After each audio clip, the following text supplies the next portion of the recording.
नमस्कार, आपण पाहत आहात न्यूज स्टेशन 7 मराठी। कारवे जिल्हा परिषद गटातील भारतीय जनता पार्टीच्या अधिकृत उमेदवारांच्या प्रचारार्थ कारवे येथे आमदार डॉक्टर अतुल बाबा भोसले यांची जाहीर सभा संपन्न झाली। या सभेला मतदारसंघातील मतदार मोठ्या संख्येने उपस्थित होते।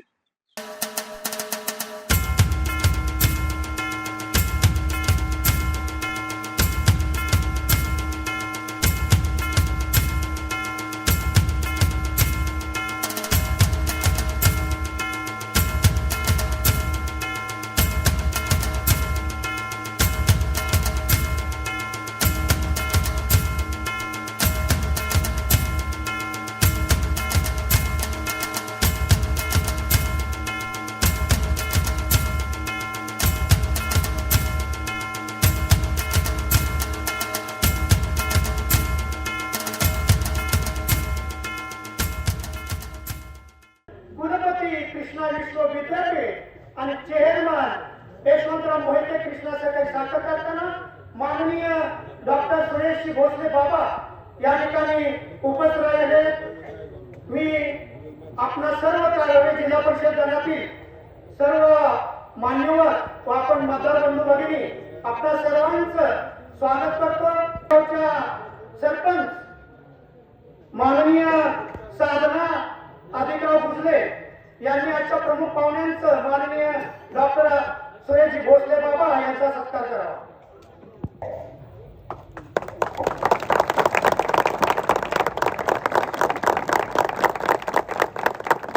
बंधू आणि भगिनी, आज ही निवडणूक होत असताना कारवे गाव एक असं आहे की एक सदन गाव आहे, नदीकाठचं गाव आहे, ऊस पिकवणार आहे, पांढरपेशी गाव आहे, म्हणजे शहराच्या शेजारी असणारं गाव आहे। पांढरपेशी लोक खूप हुशार असतात असं समजू नका। जिथं बाजारपेठ आहे तिथं लोक हुशारच असतात, प्रगती करणारं गाव। आणि अशा दृष्टीतनं तुमच्याकडे बघितलं जातं आणि आपल्या ह्या विभागातला तुम्ही इतिहास बघा की प्रामुख्यानं कराड दक्षिणमध्ये जो विकास झाला तो पहिलं माध्यम काय असेल तर तो कृष्णा सहकारी साखर कारखाना। कारखान्याचं हे प्रमुख माध्यम होतं की ज्याच्यातनं आपण लोकांना एकत्रित केलं। पूर्वी नदी काठाला शेती होती आणि मला आठवतं आपण लोक म्हणायचे की आता याच्यात विस्तार कशाला करायला पाहिजे, आहे एवढा 2 लाख टन ऊस येतो, पुरेसा आपल्याला ऊस आहे, आपला कारखाना चांगला चालतो। तर त्यावेळेला आपणचं बहुतेक असं मत होतं की आपल्याला पुरतं झालं म्हणजे काय नाही, सगळं झालं असं नाही। ज्या विभागामध्ये जेवढं काम करता येईल आपल्याला तेवढं सगळ्यांच्यासाठी काम करतं आणि म्हणून लिफ्टच्या योजना झाल्या। आता तुमच्या इथे लिफ्टची योजना आहे, तसंच या भागामध्ये 17 योजना झाल्या। अनेक लोकांना शेतकऱ्यांना आपण एकत्रित केलं आणि विकासाचं एक नवीन पर्व ह्या विभागामध्ये सुरू झालं। आता हा विकास होत असताना आपण भाऊ एक गोष्ट म्हणायची बघा की हा विकास सर्व अंगाने झाला पाहिजे, सर्वांगीण विकास सर्व अंगाने झाला पाहिजे। म्हणजे लोकांना ज्या ज्या पहिल्या नागरी सुविधा आहेत या मिळाल्या पाहिजे, त्याचबरोबर आरोग्याची सोय, शिक्षणाची सोय, नोकरी उत्पन्न वाढवण्याची नोकरीची सोय, या सगळ्या गोष्टी झाल्या पाहिजे। तर आपला भाग हा खरा समृद्ध होईल आणि ह्या दिशेनं आपण काम आज नाही चालू केलं, गेली 40-50 वर्ष करतो। आणि हे करत असताना एक भाग जो आहे की ज्याच्यात सरकारचा सहभाग आहे आणि तो सरकारचा सहभाग हा नागरी सुविधासाठी असतो। या विभागातले रस्ते आहेत, पाणंद रस्ते आहेत, गावातले जे सगळे अंतर्गत रस्ते आहेत, पाण्याची स्कीम आहे, कचऱ्याचं व्यवस्थापन आहे, हे सगळं जे आहे ते सरकारच्या मार्फत होणं गरजेचं आहे। आणि याच्यासाठी जिल्हा परिषद पंचायत समिती हे एक चांगलं माध्यम समजलं जातं। आणि मग या इलेक्शनकडे अशा दृष्टीनं बघा की याच्यात आमच्या गावाचा विकास होणार आहे आणि गावाचा विकासासाठी पैसे पूर्वी माझ्या माहितीनं उपलब्ध नव्हते। कोडोली ते आता बाळासाहेब तुम्ही बसले किती पैसे उपलब्ध होते, तुम्ही निवडणूक ग्रामपंचायतीची करत होता, मोठ्या जोराने इलेक्शन व्हायचं, पण सरपंच झाल्यानंतर लाईटचे पैसे द्यायला सरपंचाकडे पैसे नसायचे. ही होती का नाही खरी वस्तू. ग्रामीण भागामध्ये ही वस्तुस्थिती होती, पण ती आता बदलली आहे. आणि म्हणून सगळ्यांना आम्ही म्हणतो की पंचायत राज्याचा जो निर्णय झाला या संविधानामध्ये, अनेक जे निर्णय या देशामध्ये स्वातंत्र्यानंतर महत्वाचे झाले, त्याच्यात पंचायत राज हा एक महत्वाचा निर्णय आहे. आणि त्या निर्णयामध्ये काय अंतर्भूत आहे, तर जे जे केंद्र सरकारमध्ये ज्या ज्या योजना होतील, जे जे धोरणं राबवली जातील, ते शेवटच्या माणसापर्यंत, गावात राहणाऱ्या शेवटच्या माणसापर्यंत गेलं पाहिजे, याच्यातनं तो निर्णय झाला. पण त्याच्यानंतर राज्य झाली,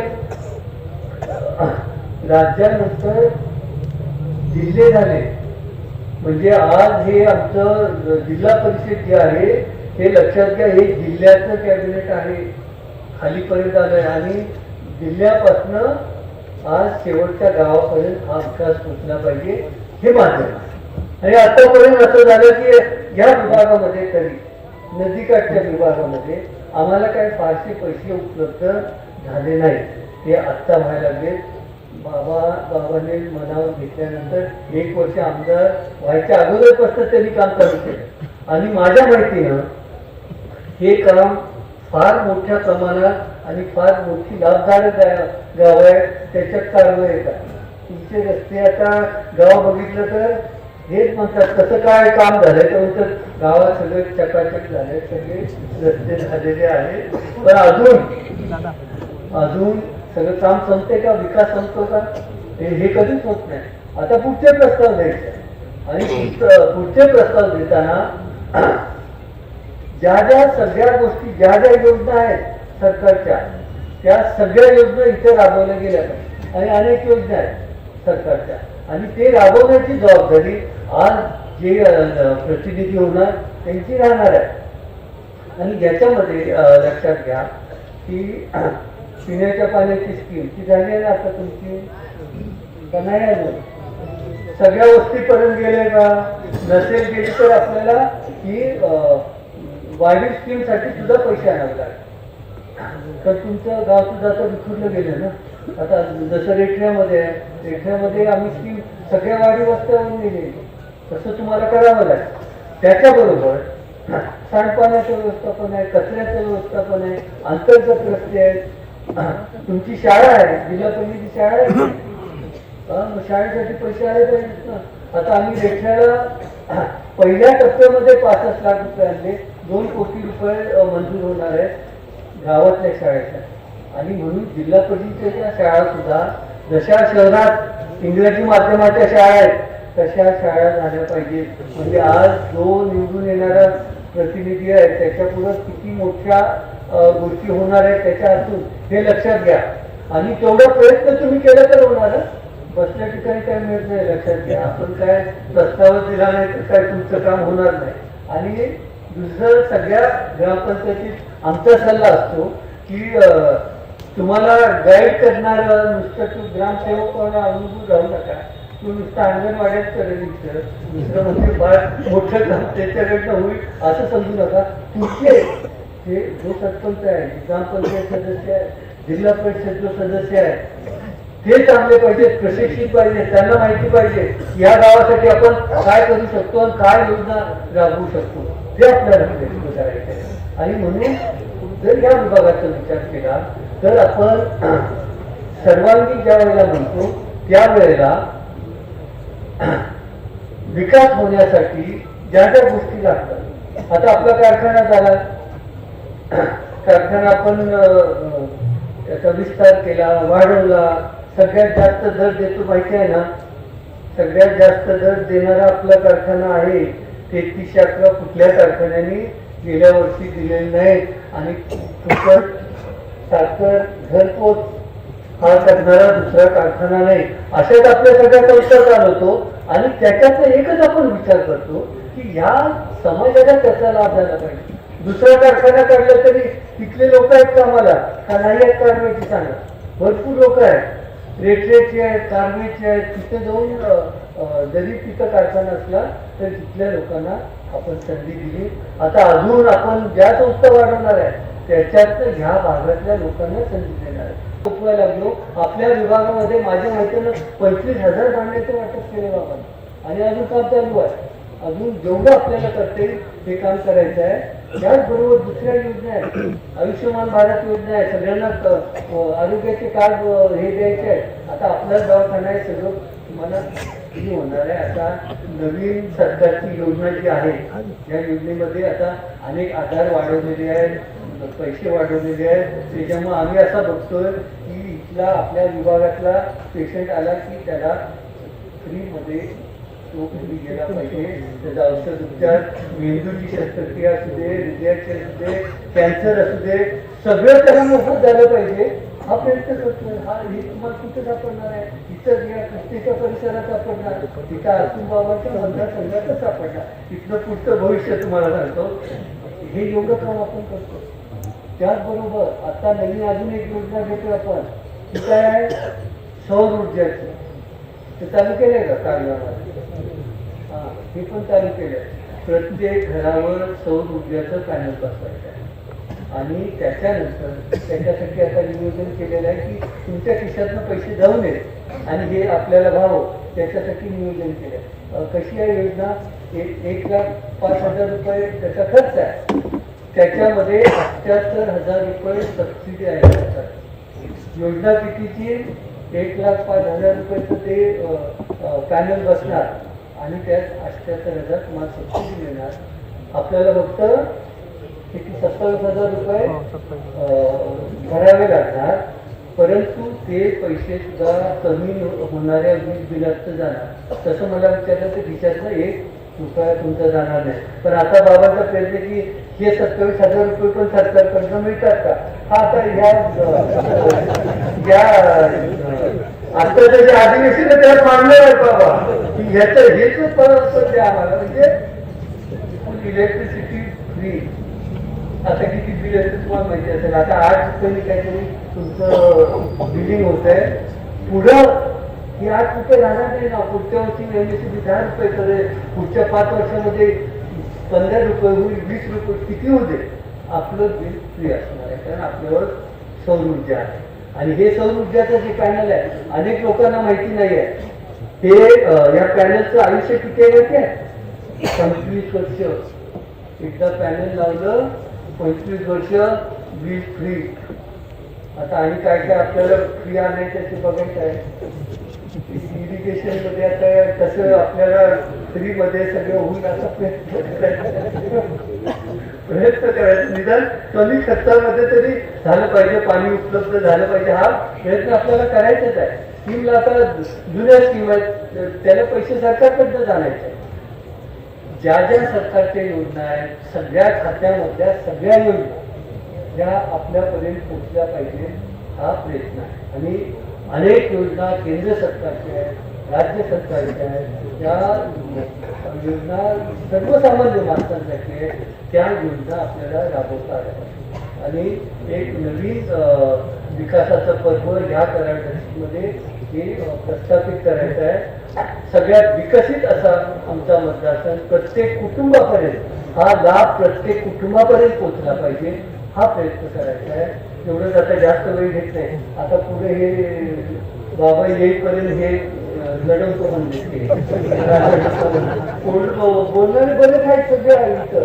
ज्याला ज्याला संधी थोडी पाहिजे बोलायची त्याचं आता हे व्यासपीठ आहे. ते लक्षात घ्या. आपण नवीन परत तुम्हाला सांगतो नवीन विकासाचं व्यासपीठ तयार करतो. या विभागात काय करतोय? विकासाचं नवीन व्यासपीठ तयार करतोय. म्हणजे कुठं तुम्हाला बघायला मिळालं नाही एवढा विकास आपल्याला इथं बघायला मिळाला. जे करतोय आता तुमचं ग्राम सचिवालय झालंय का?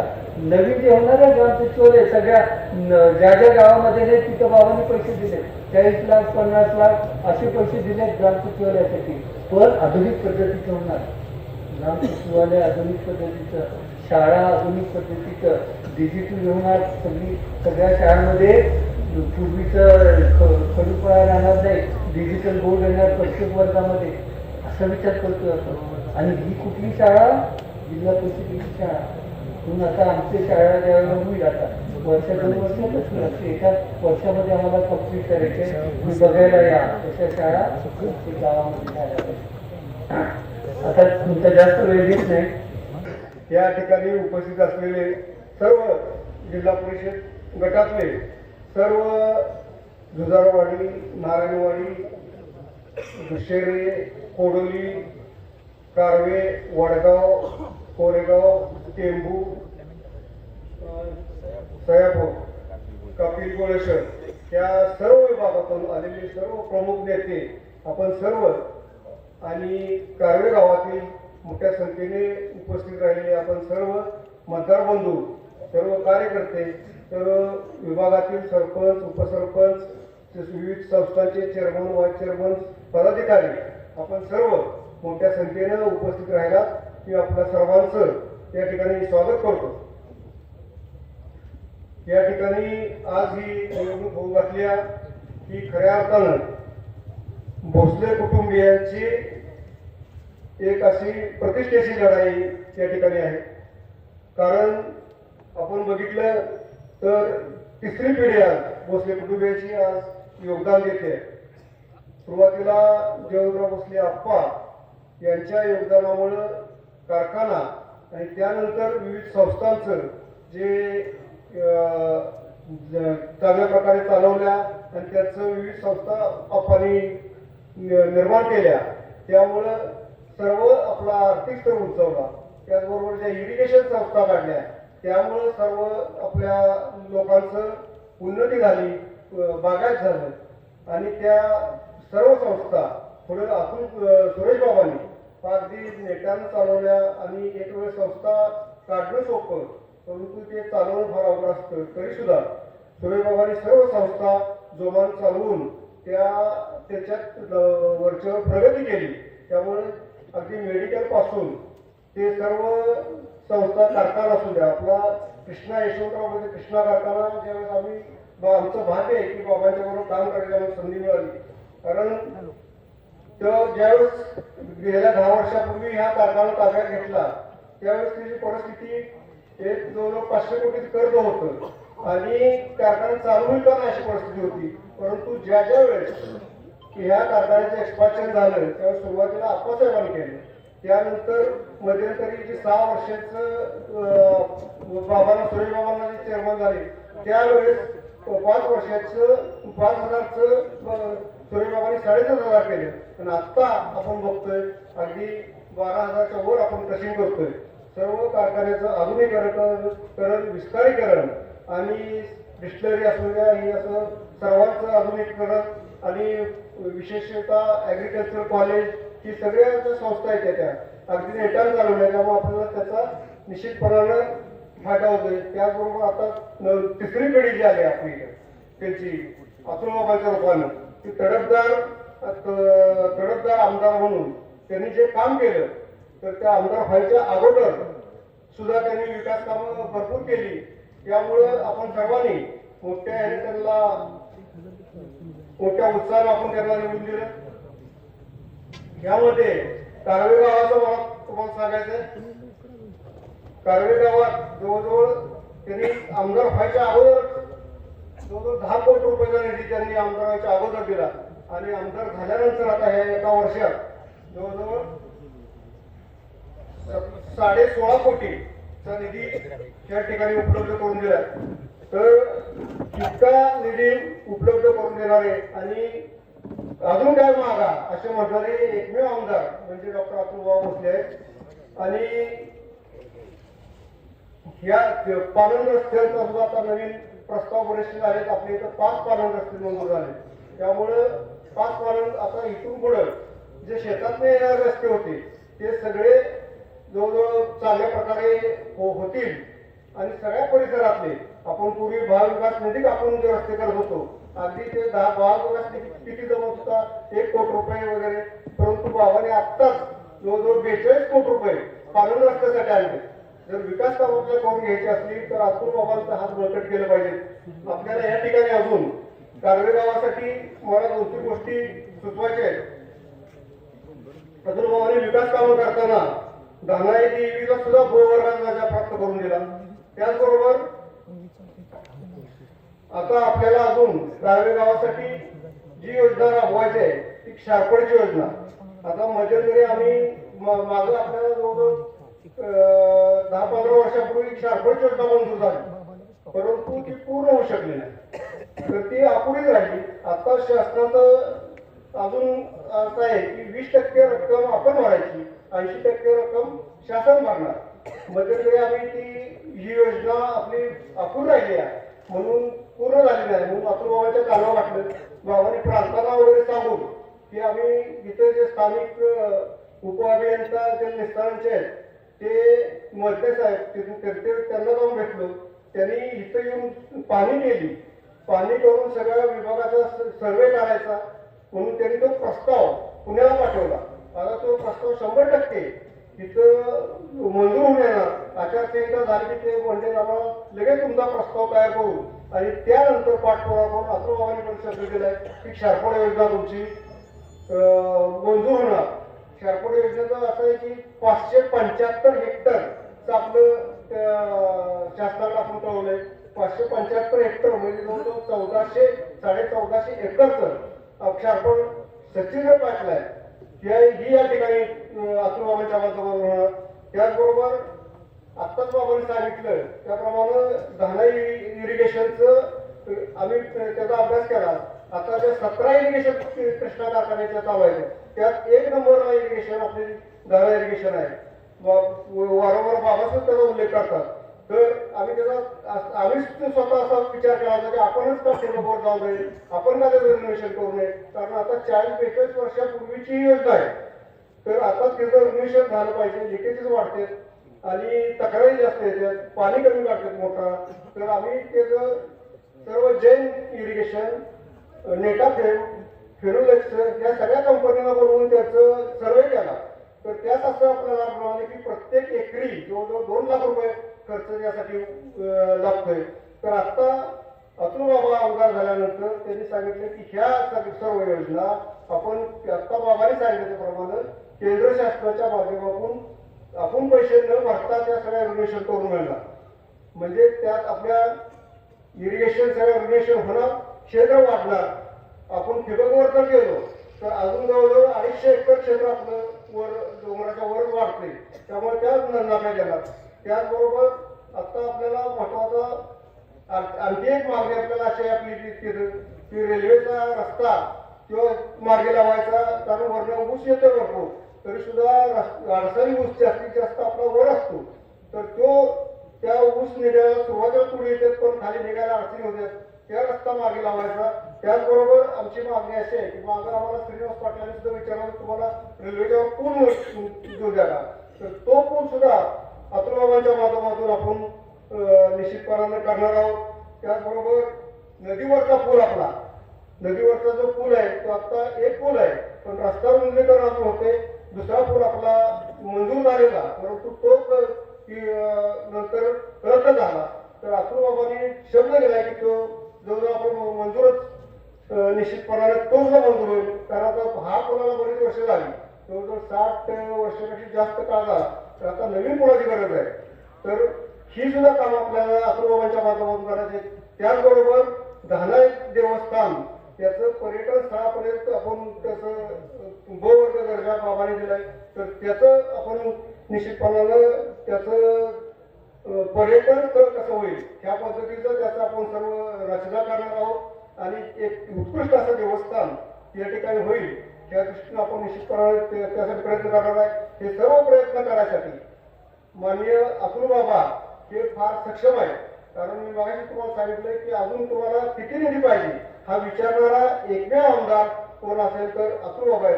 कारण तुम्ही बघितलं तर इतर मंत्र्यांच्या मतदारसंघात सुद्धा इतका विकास निधी पडला नाही, इतका विकास निधी ह्या मतदारसंघात अतुल बाबांनी आणलाय. म्हणून आपण सर्व त्यांच्या हात बळकट केलं पाहिजे.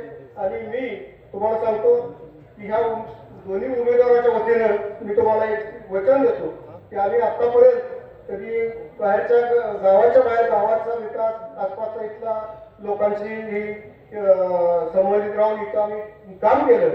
आमची सगळ्या योजना एक नंबर चालल्यात. इरिगेशनचा एक नंबर चाललेले, देवस्थानचा विकास करतोय, ग्रामपंचायतच्या माध्यमातून अतुलबाबांच्या सहकार्याने गावाचा कायापालट झालाय. त्याचबरोबर आमची दूध संस्था सुद्धा एक नंबर चालते. याला आमच्या सोसायटीला एक ह्या वर्षी तालुक्यातला एक नंबरचा पुरस्कार मिळाला आहे. तर ह्या सगळ्या संस्था मी इथे चालवत असतो, पूर्ण लक्ष देत असतो. आता यापुढे बाबांनी आमच्यावर जबाबदारी दिली आहे की ह्या जिल्हा परिषदेची जबाबदारी दिली आहे. तर ह्या जवळजवळ ह्या बाकी सगळी जी गाव आहेत त्यांच्या सुद्धा संपर्कात राहून, त्या सगळ्याच्या लोकांच्या संपर्कात राहून त्यांच्या बरोबर काम करून त्यांची जी अडचणीची कामं जी असतील ती सोडवण्याचा आम्ही निश्चितपणाने प्रयत्न करतो अशी मी तुम्हाला ग्वाही देतो. त्याचबरोबर आपण सर्व जिल्हा परिषदेच्या उमेदवार अनुश्री थोरात, त्याचबरोबर पंचायत समितीचे उमेदवार मरगळे गोळेश्वर गटाचे आणि कारवे गटाच्या सुषमा मधले या तिन्ही उमेदवारांना आपण कमळाच्या चिन्हावर समोर बटन दाबून प्रचंड मताने विजयी करायचं. आणि आपण सर्व निश्चितपणानं ते कारवे गावाचं जर तुम्हाला मागाशी बाबा म्हटले, पण आपल्या इतर जी गाव आहेत दादा त्याबरोबर निश्चितपणानं आम्ही कारवे गाव सुद्धा तुम्हाला प्रचंड मतानं लीड देऊ एवढी मी तुम्हाला निश्चितपणे आश्वासन देतो आणि थांबतो. जय हिंद. निवडणुकीच्या प्रचारासाठी आवर्जून उपस्थित असलेले, आपल्यातून आत्ताच गेलेले कृष्णा कारखान्याचे चेअरमन आणि आपल्या सर्वांचे लाडके नेते माननीय सुरेश बाबा, नुकतेच आपल्या इथं या प्रचारासाठी उपस्थित झालेले मनोहर भाऊ, तसेच आपले दोन्ही उमेदवार, तिन्ही उमेदवार अनुश्री थोरातताई, सुषमाताई, मरगळेवाला भागातून उपस्थित असलेले खरं तर सर्वच पदाधिकारी इथे दिसतात. कोणाचं नाव चुकलं तर परत निवाजाला म्हणलं तर मलाच गोंधळ होईल. कारण त्या सगळेच पदाधिकारी आपले आहेत, त्यामुळे सर्वांचं नाव उल्लेख न करता सर्व सोसायटीचे चेअरमन, व्हाईस चेअरमन, सदस्य, सर्व ग्रामपंचायती सरपंच, उपसरपंच, सर्व सदस्य, इतर संस्थेचे सर्व संचालक, चेअरमन आणि भागातून आलेले सर्व ज्येष्ठ गुरुवर्य, बंधू आणि भगिनी, खरं तर जिल्हा परिषद निवडणूक ही गेल्या 9 वर्षानंतर आज परत लागली. म्हणजे हा मधला जो गॅप पडला तो जरा जास्त झाला आणि त्यामुळं जिल्हा परिषदेच्या माध्यमातून जी कामं होणार किंवा संपर्क येणार असतो तो संपर्क थोडासा कमी झाला. कारण का 5 वर्ष निवडणूक झाल्यानंतर सुद्धा 4 वर्ष परत प्रशासकाची नेमणूक झाली. आता 4 वर्षाच्या प्रशासकीय कालावधीत काय आपला आणि प्रशासनाचा त्या संबंध आला, परंतु आपला गट जिल्हा परिषद मतदारसंघ हा काही ना काहीतरी मार्गातून मग कारखाना असेल, आमदारकी असेल, खासदारकी असेल या माध्यमातून बांधला गेलेला असल्यामुळे आपला संपर्क कायम राहत गेला. 1-2 गावं सोडली, कोरेगाव आणि टेंबू, सायापूर 3 गावं आपल्या मतदारसंघातील तिकडं कराड उत्तर मध्ये जातात, परंतु जिल्हा परिषद आपल्याकडे ही 2-3 गावं सोडली तर बाकी सर्वजण आपण बऱ्यापैकी एकमेकाला बांधलेलं आहे. त्याच्याही पेक्षा काही ना काही तर निमित्तानं आपण कालच्या निवडणुकीपासून भोसरी कुटुंबाशी आपण सतत आता संपर्क केला बांधलेला. लहान मुलाच्या ऍडमिशन पासून फी माफी असेल, भांडी वाटप असेल, हे असेल ते असेल, सगळ्या योजना इलेक्शनच्या आधीपासून आपण बघितलं तर दवाखान्याच्या बिल माफीपर्यंत सगळ्या योजना आपण राबवत आहे. कार्यकर्ते भागातील सक्षम आहेत. आपल्याला आठवत असेल, एक काळ असा होता, सातारा जिल्ह्यात तेव्हा सांगली जिल्हा नव्हता, शेकाप हा मूळ पक्ष होता. एवढा मोठा पक्ष होता की इथं नाना पाटील, जी.डी. लाड, आनंदराव चव्हाण वगैरे असे मोठमोठे नेते, केशवराव पवार असे मोठमोठे नेते त्यावेळेला या भागात होते. प्रति सरकार जिथं चालत होता असा आपला हा जिल्हा होता, त्याला सातारा जिल्हा होता. सातारा, सांगली हा 2 जिल्हे झाले, परंतु अशा मोठ्या एका बलाढ्य पक्षाला सुद्धा कालांतरानंतर थांबावं लागलं आणि त्याचं रूपांतर काँग्रेसने झालं. माणसं तीच होती, विचार तेच होते, उद्देश बदल. शेकापचा उद्देश स्वातंत्र्य लढाई होती. स्वातंत्र्य लढाईत त्यांनी जे काम केलं ते मोठमोठे कार्यकर्ते होते. त्यानंतर जेव्हा काँग्रेस आलं, काँग्रेसच्या कार्यकर्त्यांनी जेव्हा उद्देश सांगितला त्यावेळेला उद्देश आला की स्वातंत्र्य लढ्यानंतर प्रगतीचा आला, विकासाचा. त्यावेळेस कारखाने उभे राहिले. त्यावेळी आपल्याला माहित आहे की कसं त्याची जमीन, कुळ कायदा, एबीसी सवलत या अनेक सवलती काँग्रेसने सुद्धा त्या वेळेला जाहीर केल्या आणि हा पक्ष तळागाळात उजळला गेला. गेली 50-60 वर्ष हा पक्ष राहिला. जसा शेकाप राहिला होता त्याच्यानंतर 50-60 वर्ष राहिला. काम एवढं प्रचंड होतं की पुढचा पक्ष निस्ताराभूत झाला. ते आपल्याला माहित आहे. वस्तुस्थिती आहे, शेकाप आता पुढे दिसत नाही, परंतु ही वस्तुस्थिती एवढा मोठा पक्ष स्वातंत्र्य लढाई जरी लढली तो पक्ष सुद्धा थांबला, कारण तो उद्देश बदलला. तोच उद्देश आज काँग्रेसचा होता.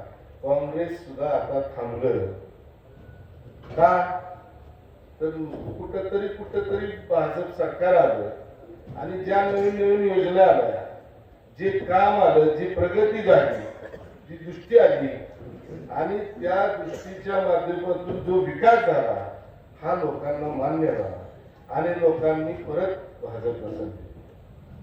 आज तुम्हाला या जिल्हा परिषद मतदारसंघात एकेकाळचा काँग्रेसचा बालेकिल्ला समजून जाणारा मतदारसंघ होता, परंतु आज हा मतदारसंघ जिल्हा परिषदेला असेल किंवा पंचायत समितीला असेल पहिला मतदारसंघ होता हा भाजपमय झाला.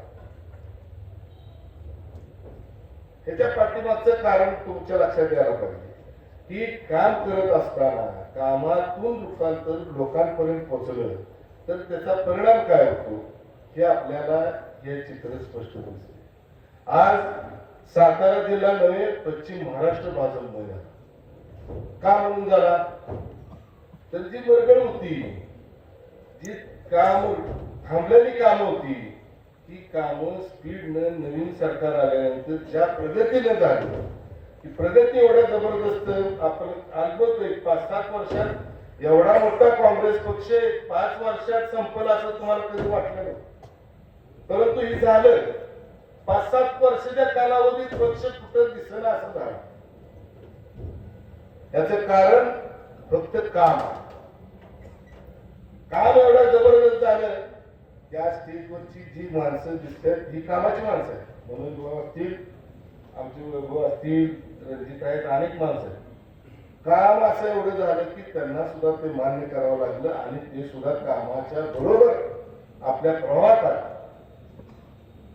अशी माणसं त्यावेळेला शेकापमधली माणसं उठून काँग्रेसमध्ये आली. कोण होती काँग्रेसवाली, तर कोण होती काँग्रेसवाली, येत होती शेकापच, फक्त लेबल बदललं, माणसं तीच आहे. शेकापची माणसं यशवंतराव मोहिते तेच होती, भाऊ शेकापमध्ये होते, काँग्रेसमध्ये आली. आनंदराव चव्हाण तेच होते, काँग्रेसमध्ये आली. सगळं काँग्रेसमध्ये झालं. आता काँग्रेसमधली माणसं भाजपमध्ये आली. आता भाजप म्हणा, माणसं आपण सगळी आपली माणसं एकच आहे, फक्त उद्देश आणि प्रश्न बदल. माणसांच्या शेतकऱ्यांच्या पर्यंत पोहोचणारा ज्यावेळेला पक्ष सक्रिय होतो, काम जोपर्यंत शेतकऱ्याच्या तळागाळात जातो त्यावेळेला पक्षाला किंमत नाही. ही किंमत कधी आली मला तुम्ही सांगा. जिल्हा परिषदची कामकाज काय पद्धत होती? आता नावं ठेवायची नाही, काढताना उद्देश पंचायत राज समिती चांगलं होतं, परंतु त्याचं काम कशा पद्धतीने होतं, आज काम कसं चाललं. 4 वर्ष प्रशासक होता म्हणून तुम्हाला ट्रॅक्टरला रोटावेटरला काय तुम्हाला सबसिडी मिळेल नाही का? मिळाली, डायरेक्ट तुम्हाला मिळाली.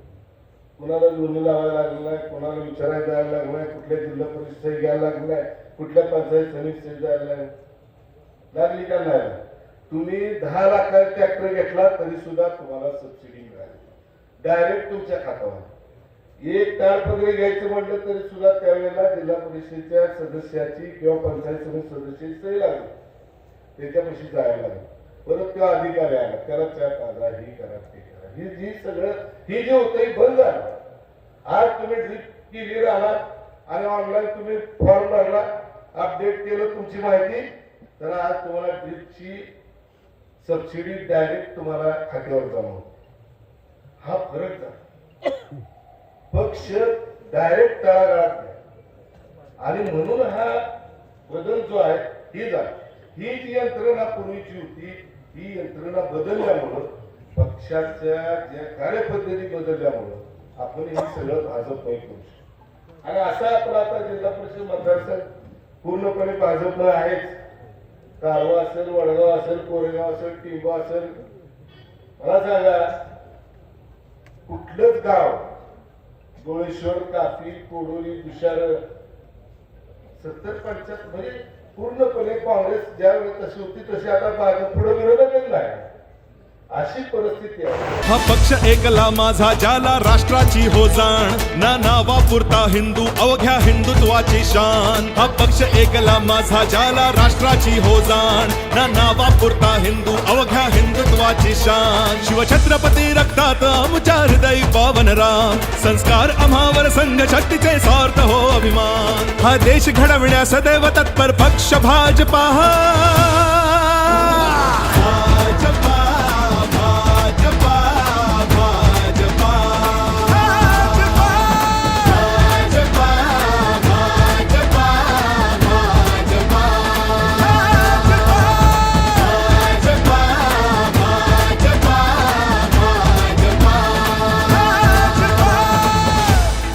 हे नवे पर्व अन नवा ध्यास बळी राजासाठी माझ्या, या प्रगतीच्या वाटेने निघालो देश आम्ही घडवाया. हे नवे पर्व अन नवा ध्यास बळी राजासाठी माझ्या, या प्रगतीच्या वाटेने निघालो देश आम्ही घडवाया. ही शिक्षण संस्कृती फुलवू राष्ट्रासाठी, विज्ञान असो वा तंत्रज्ञान रुजवू देशासाठी. भारत आत्मनिर्भर करण्यासाठी समर्थ भाजपा.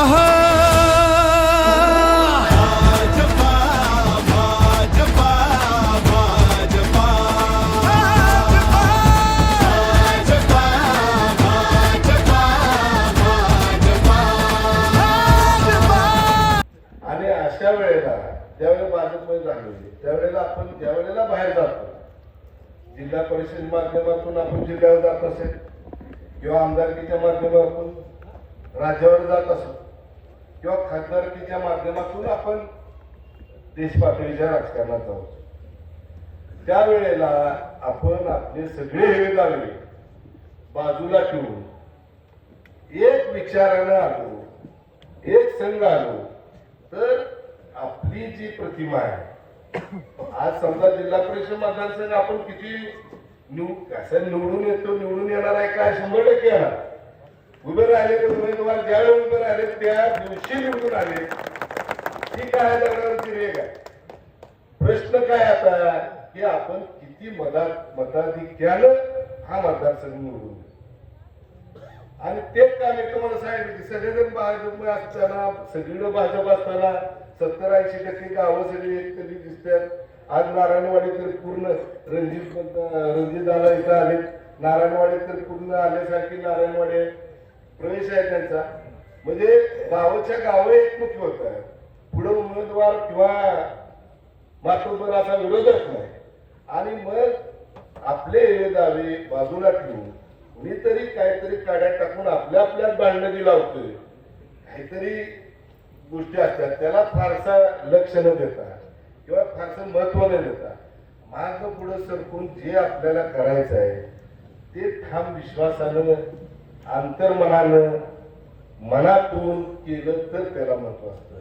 म्हणून आपण एकत्र एवढं सगळं एकत्र आलं त्याचं कारण एवढंच आहे की गेले 30-35 वर्ष या मतदारसंघाला एवढं कार्यक्षम नेतृत्व मिळालं होतं का, तर माझा या प्रश्नाचं उत्तर माझं त्या उत्तर आहे की नाही. नेतृत्व केलं, यशवंतराव मोहितेंनी केलं, भाऊनी केलं, त्यानंतर विलास काकांनी केलं. परंतु कशा पद्धतीने नेतृत्व केलं, एवढा विकास झाला का, एवढी प्रगती झाली का, 5 वर्षात एखादा पक्ष संपवणार इतकं काम जो आमदार करतो त्याचं काम किती असेल, म्हणजे गेल्या 35 वर्षाचं काम आणि 5 वर्षातलं काम याची तुम्ही तुलना केली तर तो जो फरक आहे हा फरक आपल्याला 5 वर्षात दिसला. आणि असा आमदार ज्यावेळेला आपण एकतरी निवडून दिला तो फक्त आपला तालुका पुरता नाही पाहिजे. आज कारवड वडगावने असं नेतृत्व तयार केलं या मातीतनं की जे महाराष्ट्राला दिशा दिलं. यशवंतराव चव्हाण साहेबांसारखं नेतृत्व तयार झालं आणि महाराष्ट्राला दिशा दिली. महाराष्ट्राला नव्हे तर देशाच्या पटावर सुद्धा त्या नेतृत्वाला आजही नाव घेतलं जातं. कराड म्हणल्यानंतर यशवंतराव चव्हाणांचं गाव म्हणून का विचारलं जातं. अशा पद्धतीचं नेतृत्व आपल्या भागाला लाभावं अशी मंत्र्याची खाण आपल्या जिल्ह्यात असावी ही सगळं बघितलेलं एक मी कार्यकर्ता आहे म्हणून मला आजही वाटतं. असं जर करायचं असेल तर आपण आपल्या सर्वांनी बाकीच्या गोष्टीचा त्याग करून सतसत विवेक बुद्धीनं मनापासून प्रामाणिकपणे जर आपल्या या नेत्याबरोबर राहिलो तर निश्चितपणे आपल्यासारखा सुवर्ण काळ जो पहिला होता तो परत आणण्याचं काम अतुल बाबा करतील एवढंच या ठिकाणी. का आता जास्त बोलत नाही, वेळ कमी आहे, परंतु आणि आपल्यात प्रवेश पण आहे. येत्या या निवडणुकीत आपले सर्व मतभेद बाजूला ठेवून आपण करणारच आहोत, पण जास्तीत जास्त मताधिक्यानं आपल्या सीटांना निवडून देऊया, उमेदवारांना निवडून द्या. येणाऱ्या 7 तारखेला मतदान आहे. याच्या आधी सर्व कार्यकर्त्यांना विनंती करतो की आता काय पहिल्यासारखं ट्रॅक्टरमध्ये जाऊन घोषणा देत किंवा ती गाडीत बसून ओरडत जायची काही गरज नाही. आता काळ बदललेला आहे. आता तुम्हालाही माहित आहे युद्ध सुरू झालं तर आता रणगाडी बिनगाडी असलं काय बाहेर पडत नाही किंवा म्हणजे फौजी किंवा सैनिक काय मार्चिंग करत कुठे जात नाहीत गोळ्या बंदूक घेऊन. आता नुसती बटणं दाबली जातात आणि इथनं मिसाईल उठते तिथं उठते तिला मारते, माणूस मारत म्हणलं तर मारते. तसं आता तुम्ही फक्त वेळ द्या, 1-2-3 दिवस राहिले तर आपापल्या मित्रांना आपल्या पाहुण्यांना नुसतं बटन दाबून एक फोन करा आणि त्यांना सांगा आपलं चिन्ह आणि आपलं काम हे सांगा. एवढाच वेळ द्या आणि जे काय बाहेरगावी असतील ते सगळे आपापले सगळे सोयरे नातेवाईक यांना आवर्जून या जरी दिसत असलं आपल्याला सगळं आपलंच असलं तरी सुद्धा मतदान जास्तीत जास्त होणे महत्वाचं आहे. आपल्या घरातलं मत आपण थांबवलं आपण बोलू आहे की कशाला आता येईल की ते एका मतानं काय होते असं नाही. जास्तीत जास्त मतदान करून सगळ्या कराड तालुक्यापेक्षा आपल्या जिल्हा परिषद मतदारसंघातून आपल्या आमदारांचा जास्तीत जास्त या जिल्हा परिषद माध्यमातून मतदान कसं जास्त होईल हे बघूया एवढीच विनंती करतो आणि थांबतो. जय हिंद, जय महाराष्ट्र. आज जिल्हा परिषद पंचायत समितीच्या निवडणुकीच्या प्रचाराच्या निमित्तानं आपण कारव्यामध्ये प्रचार सभा आयोजित केलेली आहे आणि कारवे जिल्हा परिषद मतदारसंघामध्ये अजिबातच माझा संपर्क या निवडणुकीच्या निमित्तानं झालेला नाही आणि मला अजूनही आठवतं की पूर्वी कारवे वडगाव जिल्हा परिषद मतदारसंघ आणि रेठरे जिल्हा परिषद मतदारसंघ.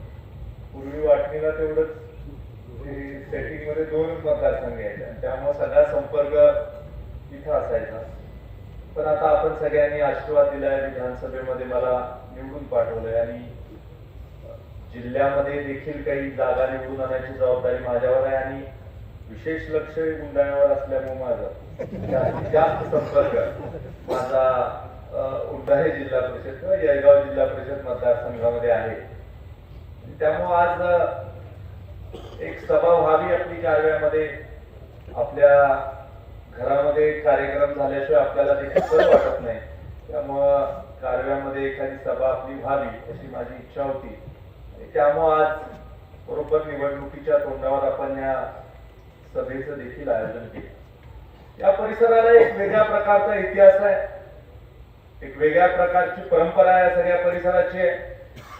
स्वर्गीय कैलासवासी यशवंतराव चव्हाण साहेबांची पाठराखण करण्याचं काम कुणी जर का केलं असेल तर या जिल्हा परिषद मतदारसंघाने केलं होतं. हे देखील या कार्यक्रमाच्या निमित्तानं मी आपल्याला सांगू इच्छितो. कैलासवासी चव्हाण साहेबांची कर्मभूमी म्हणून या आपल्या सगळ्या परिसराला ओळखलं जातं आणि त्यामुळे या सगळ्या परिसरामध्ये एक वेगळ्या विचारसरणीची लोक राजकीय दृष्ट्या असतील किंवा सामाजिक दृष्ट्या असतील हे आपल्याला पाहायला मिळतात. अलीकडच्या काळामध्ये आपण अनेक विकास कामं या सगळ्या परिसरामध्ये केली. विकास कामं करत असताना आपल्या मतदारसंघामधल्या लोकांच्या अडीअडचणी समजून घेऊन ती विकास कामं करण्याच्या बाबतीमधला प्रयत्न आपण केला. मला सांगताना आनंद होतो की आपल्या जिल्हा परिषद मतदारसंघामध्ये आपण या 1.25 वर्षामध्ये 46 कोटी रुपयाची विकास कामं प्रत्यक्ष मंजूर केली. मोठ्या प्रमाणावर निधी या आपल्या परिसराला राज्य सरकारच्या माध्यमातून आपण मंजूर केलेला. अनेक वर्षाच्या प्रतीक्षेनंतर आपल्याला संधी मिळाली. स्वर्गीय यशवंतराव भाऊ ज्यावेळेला 85 साली खासदारकीची त्यांची कारकीर्द संपली त्यानंतर 85 नंतर 2024 म्हणजे एकूण 40 वर्षानंतर आपल्याला प्रत्यक्ष राज्य सत्तेमध्ये संधी मिळाली.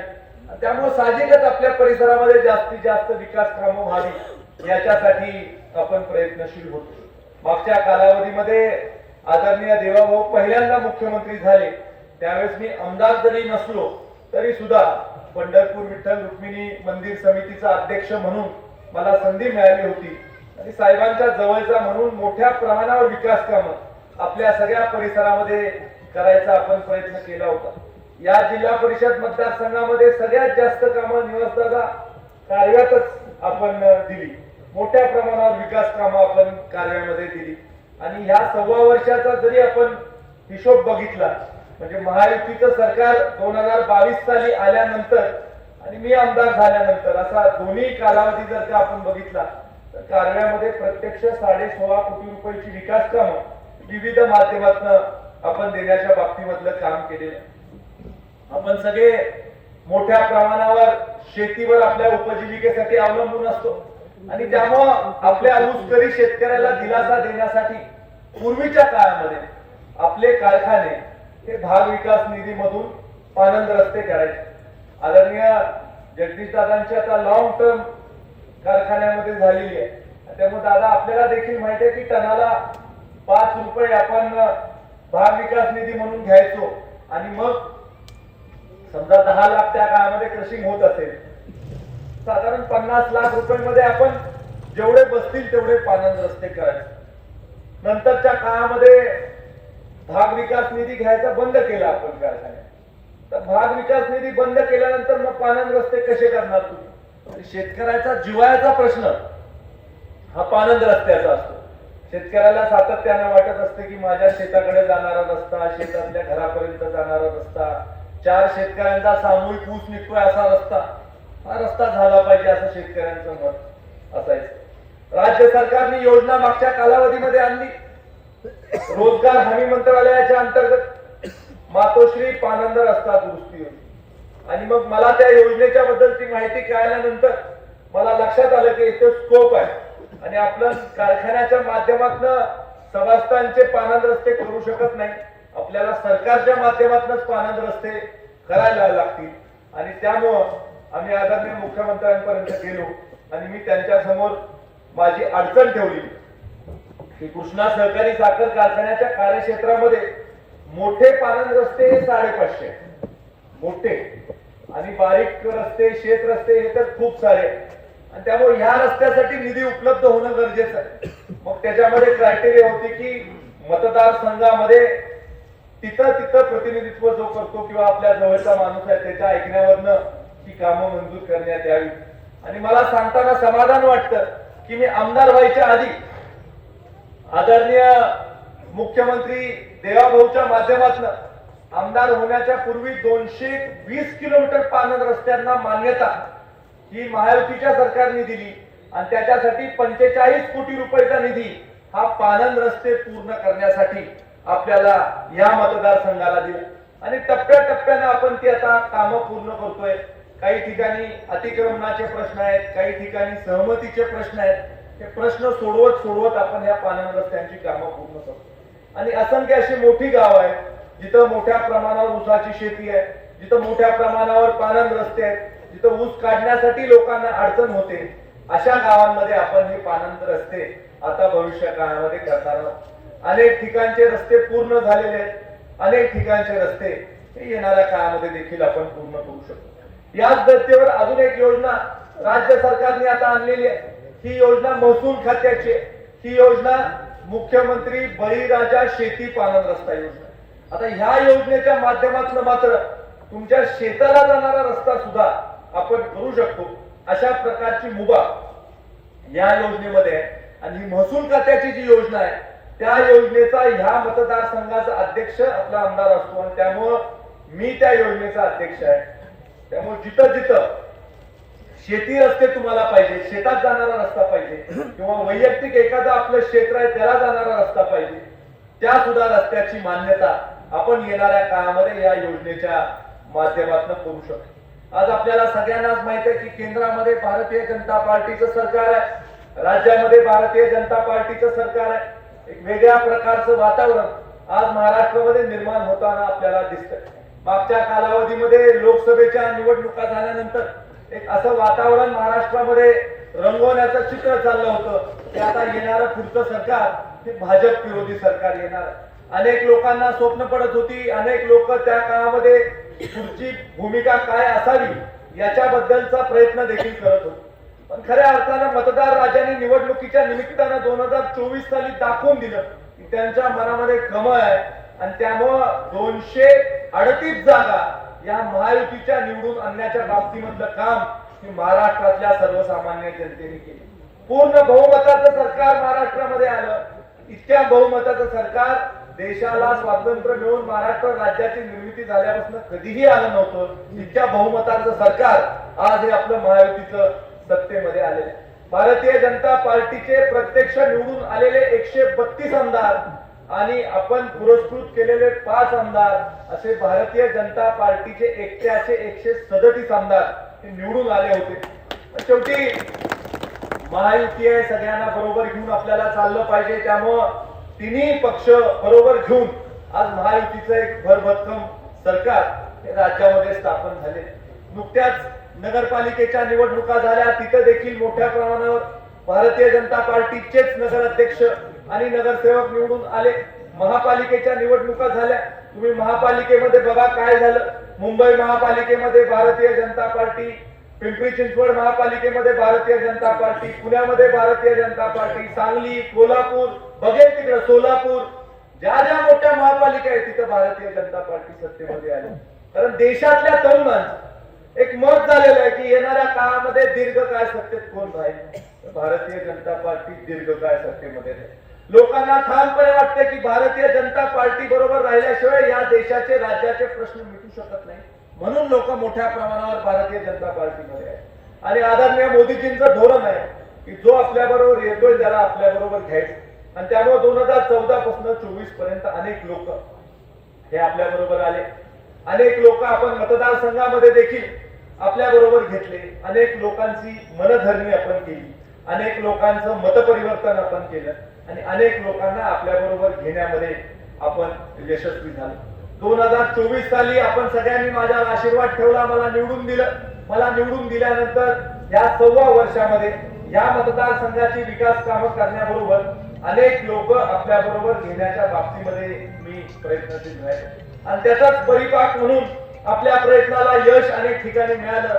मलकापूरची नगरपालिका लढवत असताना आदरणीय मनोहर भाऊंना देखील आपण भारतीय जनता पार्टीमध्ये घेऊन नेतृत्व दिलं आणि मलकापूरमध्ये एक हाती सत्ता ही भारतीय जनता पार्टीची आलेली देखील आपण पाहिली. शेवटी या सगळ्या गोष्टी करताना अनेक दिवस प्रयत्न केल्यानंतर या सगळ्या गोष्टी घडल्या.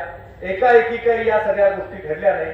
त्यांच्या देखील मनामध्ये शंका कुशंका होत्या, त्या दूर करत करत आम्हाला जवळजवळ वर्षभर गेलं आणि वर्षभरानंतर त्यांचा योग्य वेळ आल्यानंतर निर्णय झाला आणि त्या निर्णयाचा फायदाच मलकापूरच्या राजकारणामध्ये आपल्या पक्षाला, आपल्या विचाराच्या लोकांना आपल्याला होताना दिसतो.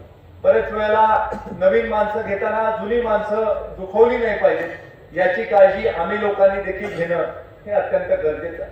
आज आपल्या गावामध्ये आदरणीय वैभवजींचा प्रवेश देखील आपण भारतीय जनता पार्टीमध्ये घेतला. एकेकाळी टोकाचा विरोध हा वैभवजींनी आपल्याला गाव स्वरूपीच्या राजकारणामध्ये किंवा विधानसभेच्या लोकसभेच्या राजकारणामध्ये देखील केलेला आणि त्यामुळे चांगला विरोधक आहे हे जाणून अनेक वर्षापासून मी होतो आणि त्यामुळे त्याच्यावर अनेक दिवसापासून माझा देखील डोळा होता. हात तिकडे घेतला, तिथला विषय संपेल. त्यामुळे अनेक दिवसापासून मी त्या विचारात होतो. मनोहर भाऊंना देखील मी हेरून ठेवलो होतो. एक ना एक दिवस ह्यांनाच आपल्या बरोबर आपण घ्यायचं आणि बघा मला नाव घेताना सुद्धा एक समाधान मला वाटत होतं की अशी वेळ की मनोहर भाऊंचं मी नाव घेतोय. भारतीय जनता पार्टीचे नेते आणि उपनगराध्यक्ष आपल्याच पक्षाचे हे म्हणताना देखील माझ्या मनात खूप मोठं समाधान आहे. या सगळ्या गोष्टी या आपण करू शकलो. असं जर का आपण 2024 ला म्हटलो असतो तर लोक म्हटले असतील शुद्धीत नाही काहीतरी बोल असं एखादा बोलला. पण जर का आज 6 वर्षामधले आपलं काम बघितलं, आपली जी काही कामाची पद्धती बघितली तर आपण सर्वसमावेशक काम करायचा प्रयत्न केला. बरेच वेळेला मला असं देखील वाटतं की आमदार म्हणून जसं मी वागायला पाहिजे तसं मी वागत नाही. पूर्वी जसं होतो तसाच मी आता पण आहे ना. आता जास्त मी लोकांचं ऐकून घेतो किंवा वेडं वाकडं जास्त तसंही बोलता येत नाही आणि बोलतही नसतो आपण. त्यामुळं माझ्याकडून बऱ्याचशा लोकांच्या अपेक्षा आहे की तुम्ही कडक झालं पाहिजे, बोललं पाहिजे आणि काय काय केलं पाहिजे. पण ते शब्दरचना पण आपल्याला तसली येत नाही आणि मग तसलं बोलत नसल्यामुळे काही वेळेला नुकसान सुद्धा माझं होतं. हे देखील मला आज तुमच्या समोर मान्य करावं लागेल.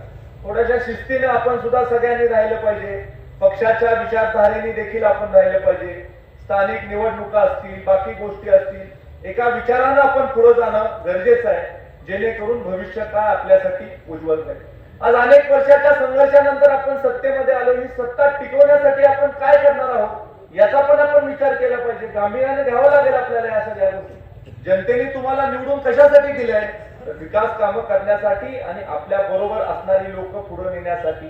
जे आपल्या बरोबर नाहीत त्यांना आपल्या बरोबर घेण्यासाठी जनतेने तुम्हाला सत्तेमध्ये निवडून दिले आणि त्यामुळे आपल्या लोकांना देखील निवडणुकीच्या निमित्तानं कशा पद्धतीने आपण हाताळतो या देखील गोष्टीला खूप महत्व भविष्य काळामध्ये राहणार आहे. त्यामुळे बऱ्याच वेळेला ज्या वेळेला आपण चर्चा करतो की आपली पार्टी खूप मोठी आहे, आपली पार्टी 80% आहे किंवा सगळं भाजपमय आहे.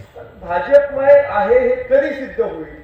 मतदान पेटीमध्ये ज्या वेळेला आपलं मत भारतीय जनता पार्टीच्या बाजूने जाईल तेव्हा या सगळ्या गोष्टी सिद्ध होतील. आपण असं म्हणून चालणार नाही की आपण खूप काम केलंय, खूप सारी स्थानिक लोक आपल्या बरोबर आहेत आणि एवढं सगळं होऊन सुद्धा संघर्ष जर का होत असेल तर नेमकं काय होत आहे याचं देखील आत्मपरीक्षण हे आपण करणं अत्यंत गरजेचं आहे. ज्या वेळेला 80% गाव आपल्याला आपल्या बरोबर वाटतं पण निवडणुकीच्या मतदानामध्ये 51% मतं आपल्याला पडतात त्यावेळेला 29% काय होतं याचं आत्मपरीक्षण आपण कधी करणार आहे हा सुद्धा प्रश्न माझ्या मनामध्ये होतो. आणि त्यामुळं मला असं वाटतं की एक कोर कमिटी आपण लोकांना बोलण्यासाठी तयार करण्याची वेळ आता निर्माण झाली. कडक शब्दात काही गोष्टी सांगाव्या लागतील, लोकांना जाणीव करून द्यावी लागेल की असं होऊन नाही चालणार. निवडणुकीत आपल्याला यश जर का मिळालं नाही, अपेक्षित यश जर का मिळालं नाही तर माझी सुद्धा किंमत जी आज आहे ती कमी उद्या नेत्याच्या नजरेमध्ये होण्याची शक्यता असते. आज काय परिस्थिती आहे? 7 जिल्हा परिषद मतदारसंघ आपल्या कराड दक्षिण विधानसभा मतदारसंघामध्ये आहे. आज ज्या वेळेला विकास निधीचा आपण हिशोब करतो त्यावेळेला 10, 15, 20 आमदारांना देतात एवढे पैसे एका मतदारसंघाला ते द्यायला लागले. बघा तुम्ही आज जर का आपण बघितलं तर गोळेश्वरला 2 कोटी 34 लाख, कापिलला 8 कोटी 77 लाख, कोडोलीला 6 कोटी 45 लाख, जुजारवाडीला 1 कोटी 63 लाख, नारायणवाडीला 2 कोटी 73 लाख, दुशेऱ्याला 4 कोटी 8 लाख, कालव्याला 16 कोटी 48 लाख एवढे पैसे 4 विधानसभा मतदारसंघामध्ये वाटले तर तिथले सगळे जिल्हा परिषद सदस्य निवडून येतील. इतका निधी आपल्या गावाला दिलेला आहे. कुठल्याही गोष्टीला नाही. आपल्या वडगाव हवेलीला 7 कोटी 18 लाख, 46 कोटी 70 लाख रुपयाचा निधी या 6 वर्षात आपल्याला उपलब्ध करून दिलेला आहे. काही तर गावं अशी आहेत की त्या गावामध्ये जाऊन त्यांना म्हटलं की काम सुचवा तर कामच नाही यांच्याकडे सुचवायला. आता परवा मी कार्याला गेलो होतो दयाभाऊंच्या प्रचाराच्या निमित्तानं. त्यांना मी विचारलं निधी आपण किती दिला 6 वर्षात, तर 13 कोटी 40 लाख रुपये एका गावाला निधी दिलेला. मी म्हटलं रस्ता कुठला सुचवू शकताय का? तर 3 वर्ष सुचवायला रस्ता शिल्लक नाही, सगळेच रस्ते पूर्ण झाले. तीच परिस्थिती सत्तेगाव सारख्या गावामध्ये 11, 11.5 कोटीची कामं गावामध्ये दिलेली आहेत. सगळ्या पानंदी पूर्ण, सगळे अंतर्गत रस्ते पूर्ण, प्रमुख रस्ते पूर्ण. रस्ता आता परत टाकायचा असेल तर 3 वर्ष नियमाप्रमाणे थांबायला लागेल आणि मग रस्ता टाकायला लागेल. इतका विकास निधी आपण उपलब्ध केलेला आहे. मग ज्या वेळेला आपल्याला नेतृत्व एवढी सगळी संधी देते, एवढा मोठा हात नेतृत्व आपल्यावर सोडतं, नेतृत्व ज्या वेळेला म्हणतात तिजोरीमधनं लागतील तेवढे पैसे मतदारसंघासाठी द्या, मग आपल्याला परफॉर्मन्स मतदारसंघात देताच आला पाहिजे. आपण जर का म्हटलं निवडणुकीला असं झालं तसं झालं कारण द्यायला लागलो, वरच्यांचा देखील मग विचार आपल्याबद्दल असा होऊ शकतो की एवढा विकास निधी देऊन मग तुम्हाला अपेक्षित यश आणता येत नसेल तर मग नेमकं काय चुकतंय याचा देखील विचार वरचे लोक करत असतात. आज जिल्ह्यामध्ये भारतीय जनता पार्टीचा जिल्हा परिषदेचा अध्यक्ष आपल्याला करायचं. स्वातंत्र्यापासून पहिल्यांदा पंचायत राज व्यवस्था ज्या वेळेला या राज्यामध्ये आली त्यावेळेला कैलासवासी यशवंतराव चव्हाण साहेबांचं मत होतं की या राज्यामधल्या सामान्य माणसाला नेतृत्व करायची संधी मिळाली. आणि साताऱ्याच्या जिल्हा परिषदेवर कधीही भारतीय जनता पार्टीचा जिल्हा परिषदेचा अध्यक्ष बसला नाही. आणि त्यामुळे यावेळेस 33+ हे आपलं टार्गेट आहे. 65 जिल्हा परिषदेच्या जागा आहेत, त्याच्यामध्ये 33 जिल्हा परिषदेच्या जागा निवडून आल्या की भारतीय जनता पार्टीचा जिल्हा परिषदेचा अध्यक्ष साताऱ्यामध्ये बसेल. आणि त्यामुळे या आपल्या मतदारसंघामध्ये आउट ऑफ आउट निकाल द्यावाच लागेल आपल्याला, कारण आपल्याला चालणारच नाही. जिल्हा अध्यक्षांच्या मतदारसंघात वर खाली एखाद्या जागेवर झालं तर माझं देखील मोजमाप वरच्या ठिकाणी किंवा वर आपली आमची कोर कमिटी जी बसते ती आमचं मोजमाप करू शकते. आज जर का बघितलं आपण तर काय नाही आपल्या कराडला दिलं. 100 कोटी रुपयाचं स्टेडियम, 50 कोटी रुपयाचा पूल, कैलासवासी खशाबा जाधव क्रीडा संकुलसाठी 25 कोटी रुपये, जिथं मागेल तेवढे पैसे. हॅमचा रस्ता दिलाय 200 कोटी रुपये, म्हणजे कुसूर पासून ते कृष्णा सहकारी साखर कारखाना तिथून पुढे शेनोली स्टेशन पर्यंत 200 कोटी रुपये आपल्याला रस्त्यासाठी उपलब्ध करून दिलेले. पंचायत समितीची इमारतीसाठी 15 कोटी रुपये उपलब्ध केले, अजून 10 कोटी रुपये उपलब्ध करून देणार. मला कधी कधी वाटतं की ज्या पंचायत समितीची निवडणूक लढवण्यासाठी लोक काय काय करतात, म्हणजे काय त्याला कसं काय तुम्ही हे सगळं करू शकता उमेदवारी मिळायसाठी, आणि उमेदवारी मिळाल्यानंतर सुद्धा आपण काय काय करतो. त्या पंचायत समितीला एक इमारत आहे का याचा अभ्यास केलाय का तुम्ही? सगळे विभाग एका ठिकाणी आहेत का पंचायत समितीचे? तर आपल्या पंचायत समितीचे 19 विभाग आहेत, ते 5 वेगवेगळ्या ठिकाणी, एक इमारतच नाही. आज आम्ही इमारत करतोय आणि ती इमारत झाल्यानंतर मला एकाच गोष्टीची काळजी आहे की इमारतीसाठी पैसे आणायचो आम्ही, नारळ फोडायचा तिसरा असलं व्हायला नको, मग आपली लोक निवडून. आणि आपली लोक निवडून देण्यासाठीचा प्रयत्न आता आपल्याला करायचा आहे. मला माहित आहे की आता दादा मरगळे साहेब आपण उमेदवारी मिळेपर्यंत किती म्हणजे चिंतेमध्ये होता आणि किती मला मेसेज करायचा, फोन करायचा.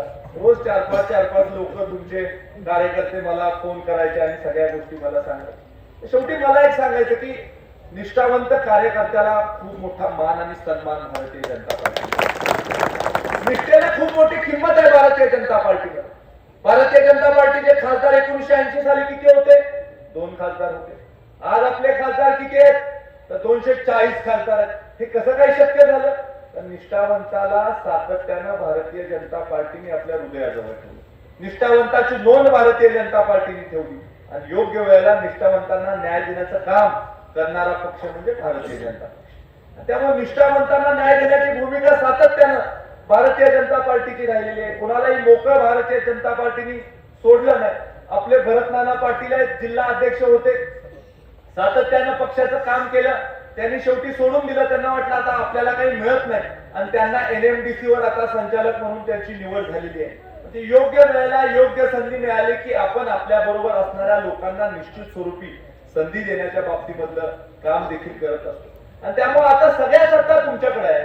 तालुक्याची सत्ता उद्या तुमच्याकडे आली. तालुक्याच्या पातळीवर अनेक कमिट्या होतात, तिथं अनेक लोकांना संधी मिळेल. जिल्ह्यावर अनेक लोकांना संधी मिळेल. राज्यावर अनेक लोकांना संधी मिळेल. आणि त्यामुळं मला असं वाटतं की एखाद्या ठिकाणी एखाद्याला संधी देता आली नाही तर दुसऱ्या कुठल्या तर ठिकाणी आपण संधी देऊ शकतो. पण एखाद्यानी निराश न होता या सगळ्या प्रक्रियेमध्ये उमेदवार न पाहता पक्ष आणि विचार पाहणं गरजेचं. शेवटी आपल्या पक्षाचे लोक आपण निवडून दिले तर आपली मेजॉरिटी होईल. मेजॉरिटी आल्यानंतर आमची कॉलर ताट होईल. आमची कॉलर ताट झाली तर तुमचे असंख्य प्रश्न आम्ही राज्य सरकारच्या माध्यमातून सोडवू शकतो. कोडोलीचा पाचवड ते कोडोली हा पुलाचा आपला प्रश्न आहे. अनेक प्रश्न बाळासाहेब तुमचा पेंडिंग आहे. प्रश्न आपण सोडवायचा आहे बाळासाहेब. माझा मुद्दा काय तुम्ही लक्षात घ्या. हा प्रश्न निश्चित आपण निकाली काढतोय. तो निकाली काढत असताना ज्याच्या जमिनीचं अधिग्रहण होतंय त्याला योग्य भाव मिळाला पाहिजे एवढंच आमचं मत आहे. लोकप्रतिनिधी म्हणून मी बाजू तर मांडली पाहिजे की ज्याची मिळकत आहे, ज्याची जमीन जाणार आहे त्याला योग्य पैसे मिळाले पाहिजे. तुम्ही जर का त्याचं व्हॅल्युएशन करताना जे काही निकष लावले असतील त्या निकषाप्रमाणे योग्य व्हॅल्युएशन होत नसेल तर माझ्या माणसाचं संरक्षण करणं माझी जबाबदारी आहे. मला त्याबद्दल प्रयत्न केला पाहिजे आणि अर्थसंकल्पीय अधिवेशनामध्ये मी याच्यावर तोडगा काढतोय. आपण तो प्रश्न मिटवू आणि पूल लवकरात लवकर होईल एवढं बघू. कुठल्याही परिस्थितीत पाचवड ते कोडोली याचं कनेक्टिव्हिटी आपण करू जेणेकरून आपल्याला प्रवासाची सुलभता होईल आणि रस्त्यावरचं ट्रॅफिक देखील कमी होण्याच्या बाबतीमधला प्रयत्न हा भविष्य काळामध्ये आपण या प्रकल्पाच्या माध्यमातून करू शकतो. मला आपल्याला आज या कार्यक्रमाच्या निमित्तानं सांगताना आनंद होतोय की असंख्य अशी कामं आहेत जी अनेक दिवसापासून रखडलेली होती किंवा पेंडिंग होती. ती कामं देखील आता आपण हाती घेतो. आपल्या रेखऱ्याला जाणारा जो पूल आहे तो बजेटमधला मंजूर झाला होता. मूळ पुलाच्या बाजूचा पूल त्याला देखील पैसे आता आपण या बजेटमध्ये उपलब्ध करून देण्यासाठीची मागणी करतोय. बाजूने जर का पूल झाला तर निश्चित स्वरूपी त्याचा देखील फायदा आपल्या उसाच्या वाहतुकीला आणि इतर वाहतूक जे होते आपल्या गावामधून त्या वाहतुकीला झाल्याशिवाय राहणार नाही. की पुढचं टार्गेट आपलं कार्याचा पूल. हा जो कार्याचा पूल आहे त्याच्यावर आपल्याला आता पैसे टाकायचे आणि निश्चित स्वरूपी येणाऱ्या काळामध्ये आपण सरकारच्या निधीमधून या कालव्याच्या पुलासाठी पैसे टाकू. या पुलासाठी आपल्याला CRIF किंवा नाबार्ड आपण बघूया कशामधून आपण पैसे टाकू शकतोय. कराडच्या पुलाला 50 कोटी रुपये ज्या वेळेला मंजूर झाले त्यावेळेला देखील असंच झालं की मी PWDच्या अधिकाऱ्यांची बैठक लावली आणि PWDच्या अधिकाऱ्यांची बैठक ज्या वेळेला लावली त्यावेळेला PWDच्या अधिकाऱ्यांनी 1-2-3 वेळा मला सांगितले की हा ब्रिटिशकालीन पूल आहे जो कराडला जोडतो. एकदा दोनदा ऐकल्यानंतर मी म्हटलं की ही काय अभिमानाची गोष्ट आहे का? इंग्रज आपल्या देशामध्ये जाऊन 78 वर्ष झाले आणि ब्रिटिशकालीन पूल आहे म्हणून तुम्ही सांगता. मेड इन इंडिया कधी होणार पूल? का नाही आपण बांधला पूल आजपर्यंत? आणि त्यामुळे म्हटलं 4 लेनिंग पुलाचं एस्टिमेट करा. त्यांनी एस्टिमेट 50 कोटी रुपयाचं केलं. 50 कोटी रुपयाचं एस्टिमेट केल्यानंतर मी शिवेंद्र महाराजांना सांगितलं की म्हटलं महाराज कराडला जोडणारा जुना पूल जो आहे सह्याद्री हॉस्पिटल पासून आपल्या सर्किट हाऊस पर्यंत येणारा त्या पुलाला मला 50 कोटी रुपये तुम्ही द्या. शिवेंद्र बाबा म्हटले बाबा बरोबर आहे तुमचं सगळं पण आपण 10-15 कोटी रुपये प्रमाणे प्रत्येक आमदाराला पैसे देतोय आणि एकदम 50 कोटी रुपये काय देता येणार नाही. मग मी पण तुमच्याकडनं अनेक वर्ष आता आपण या राजकीय क्षेत्रात आहे तुमच्याकडनं मी सगळ्यांकडून शिकलोय की एखादं काम आपल्याला करून पाहिजे असलं की त्याच्यावर मग नळायचं. म्हणजे हे करा नाही तर नकोच आम्हाला काय आम्ही हे एकच सांगितलंय एवढं करा. बरेच वेळेला येतात ना कार्यकर्ते म्हणतात की एवढं करा नाही तर नकोच मग आम्हाला काहीच नको आम्ही आपलं प्रामाणिक राहतो तुमच्याबरोबर आम्हाला काहीच नको. तर मी बाबांना म्हटलं नको बाबा 50 द्या नाही तर 1 पण रुपये देऊ नका जाऊ दे मग नाही काम झालं तरी चालतं. मग शेवटी शिवेंद्रराव म्हटले ठीक आहे देऊया 50-2-3 मतदारसंघाचं मिळून बजेट इथंच टाकूया आणि 50 कोटी रुपये आपण त्या पुलासाठी सँक्शन केलेले आहे. 4 लेनिंग पूल कराडला जोडणार. त्याच पद्धतीनं आपला देखील आपण एकदम सुसज्ज असा पूल करू. कारव्यात येताना वाटलं पाहिजे लोकांना अरे वा कुठं चाललोय आपण असं वाटलं पाहिजे. आणि त्यात तुमच्याकडे एखादा दानशूर असेल तर कमान बांधा आमची कुठं अडचण आहे. पण पूल मात्र हा मोठा करायला पाहिजे आणि शेवटी वाहतूक मोठ्या प्रमाणावर वाढली आहे. 2 जिल्ह्याला जोडणारी वाहतूक इथून जाते. हेवी व्हेकल ट्रॅफिक आहे आणि त्यामुळं कराड शहराचं उपनगर म्हणून आपल्या कारव्याची ओळख आता नव्यानं निर्माण झाली. माझ्याकडे आता एक चिठ्ठी आली की कोरेगाव टेंबूचं पण बोला. निश्चित स्वरूपी कोरेगाव टेंबूला देखील लागेल तेवढे पैसे महायुती सरकारच्या माध्यमातून आपण देऊ. आता थोडं वेशी पलीकडं आपल्या मतदारसंघात घ्यायचं सांग. आता ते मतदारसंघ पलीकडचं असल्यामुळे स्थानिक आमदार देखील आपलेच भारतीय जनता पार्टीचे आहेत. काही अडचण नाही. त्यांचे देखील आपण त्याला सहकार्य घेऊ आणि कोरेगाव टेंबूला देखील कुठल्याच पद्धतीने पैसे कमी पडणार नाही त्याच्या बाबतीमध्ये देखील आपल्याला मी आश्वस्त करू इच्छितो. आज आपल्याला या निवडणुकीच्या निमित्तानं आपला संघर्ष हा विचार प्रवृत्तीच्या विरोधातला संघर्ष आहे. जे लोक सातत्याने विरोधासाठी विरोध करतात, ज्या लोकांना फक्त राजकारण करायचं आहे, अशा सगळ्या मंडळींच्या विरोधात आपण या निवडणुकीला सामोरे जातो. अनेक दिवसांनी अशा प्रकारची परिस्थिती आपल्याला बघायला मिळाली की सगळे लोक हे आज एकत्र झालेले आहेत. खरं तर बरंचसं बोलायचंय पण आता 1च मिनिट आपला शिल्लक राहिलेला आहे. सगळ्यात महत्वाचं तुम्हाला सांगतो की मी आज सगळ्यांच्या समोर शब्द देतो की दोन्ही वैभव गावातले दोन्ही वैभव आहेत त्याची जबाबदारी आमदारांची. त्यांना कसं मोठं करायचं हे माझं मी बघतो. तुम्ही दोन्ही वैभवनी एकच काम करा की आमच्या जिल्हा परिषदेच्या उमेदवार आणि आमचे दोन्ही पंचायत समितीचे उमेदवार हे मोठ्या मताधिक्याने तुम्ही निवडा. मोठं कसं करायचं हे आमचं आम्ही बघू. तुम्हाला कुठंही असं वाटणार नाही की आम्हाला संधी मिळाली नाही किंवा आम्हाला कदाचित ही संधी मिळाली असती तर बरं झालं असतं. तुम्ही बिलकुल निश्चिंत राहा आणि वैभवराव दवाखाना करू निवांत राहा. सगळ्या आयडिया आपल्याकडे लाईन वर खाली कसं सगळं नकाशा सगळं मी करतो. सगळ्या आयडिया माझ्याकडे आहे. तुम्ही निश्चिंत राहा. दिलेला शब्द मी पूर्ण करणार. शब्दापासून आपण कधी फिरणार नाही आणि त्यामुळं वैभव भाई असतील किंवा तुमचं काय आहे टोपण नाव नाही टोपण नाव सीएम वर आपली बदललं काय टोपण नाव काय टोपण नाव दादा वगैरे काय तर ठेवा. टोपण नाव पाहिजे ना त्याला. वैभव कुठला हे कसं काय करतात भैया तर ठीक आहे आपला भैया ठीक आहे. मग टोपण नाव तुमचं दादा. त्यामुळं भैयाचं आणि दादाचं माझं मी बघतो. तुम्ही चिंता करू नका. आमचं फक्त तुम्ही बघा. करूया चांगल्या पद्धतीने करूया. मोठ्या मताधिक्यानं यांना आपण निवडून देऊया. आणि एक दुसरं महत्वाचं सांगतो जगदीश दादा, आता हे मात्र खरं ही बिलकुल बदलणार नाही. रेकॉर्डिंग आता होत आहे. पुढच्या वेळेस मी 2 मतदारसंघ करतो. एक वडगाव एक कारवार. भयानक त्रास माझ्या डोक्यात झालेला आहे. आपला त्रास परत नको. वडगाव आपला आमचं आम्हाला तिकडे एक कारवार 2 करू आणि आमच्या सीटा देखील वाढतील. पण आता मी हे ठरवलेलं आहे तुमचं नसू दे असू दे काही पण असू दे 2 मतदारसंघ करू. तिकडचा आणि इकडचा. आमच्या सीटा पण वाढतील. माझा तो प्लॅन होता जागा वाढवायसाठी. 8 जागा होते प्लॅन होता. कोर्टामध्ये काही लोक दिल्यामुळे माझा प्लॅन यशस्वी झाला नाही. पण ज्या वेळेला पुढची निवडणूक असेल त्यावेळेला हाच प्लॅन माझा असणार आहे. हे देखील या कार्यक्रमानिमित्त सांगतो. मोठ्या मताधिक्यानं सीटा निवडून द्या. जेवढं मोठं मताधिक्य तेवढी माझी मान ताठ राहील. मी कधीही कमी पडणार नाही आपल्यासाठी. एवढं सांगून थांबतो. जय हिंद जय महाराष्ट्र.